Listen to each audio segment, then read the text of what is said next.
শুভ সকাল বন্ধুরা, সবাই কেমন আছো? আশা করি সবাই ভালো আছো। আর গঙ্গাসাগরের ছোট্ট একটি গ্রাম থেকে আমি দীপা তোমাদের সবাইকে পৌষ সংক্রান্তির ভালোবাসা ও শুভেচ্ছা জানাই। তো এই সকাল সকাল বেরিয়ে পড়েছি আমরা গঙ্গাসাগরের উদ্দেশ্যে। যেহেতু আমাদের গঙ্গাসাগরে বাড়ি, তাই হঠাৎ করে ডিসিশান নিয়ে নিলাম এবং সকাল সকাল বেরিয়ে পড়লাম। যাওয়ার আগে থেকে কোনোই কথা ছিল না, কিন্তু মনে হলো যাব, তাই যাচ্ছি গঙ্গাসাগরের উদ্দেশ্যে, স্নানের উদ্দেশ্যেই মূলত যাচ্ছি। তো দেখো, আমরা এবারে একটা গাড়ি পেয়েছি, তো ওটাতে করে উঠে পড়েছি। চলো যাওয়া যাক গঙ্গাসাগরের দিকে।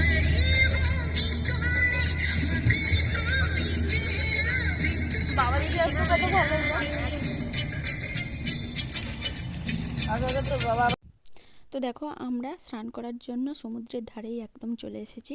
আর বহু দূর দূরান্ত থেকে বহু মানুষ এসেছে স্নান করার জন্য। আজকে তো খুব একটা বড় দিন, স্নানের উদ্দেশ্যে সবাই আসে অনেক দূর দূর থেকে। আর মনও দেখো স্নান হয়ে গেছে, ওর মা ওকে রেডি করে দিচ্ছে। আর আমাদেরও স্নান হয়ে গেছে। স্নান করার সময় তোমাদেরকে দেখাতে পারিনি, কারণ ভিডিওটা তখন করা সম্ভব নয়। আর মেসোবাবু দেখো, মানে বৌদির বাবা দেখো, স্নান করে কতটা আনন্দ পাচ্ছে। আর আমরা সবাই স্নান করে নিয়েছি।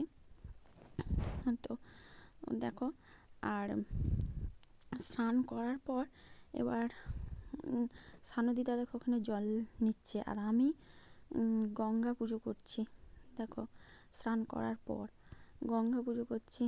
নারকেল, কলা আর ওই ফুল, এইগুলো দিয়ে গঙ্গা পূজা করছি। মা বললো তাই পূজা করলাম।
তো বন্ধুরা, তোমাদের পুরো সাগর মেলাটা আমি ঘুরে দেখাতে পারিনি, কারণ আমরা স্নানের উদ্দেশ্যে গিয়েছিলাম। তো আমরা কাছের মানুষ, সাগরে যেহেতু বাড়ি, তাই পুরো মেলা ঘুরে দেখাতে পারিনি।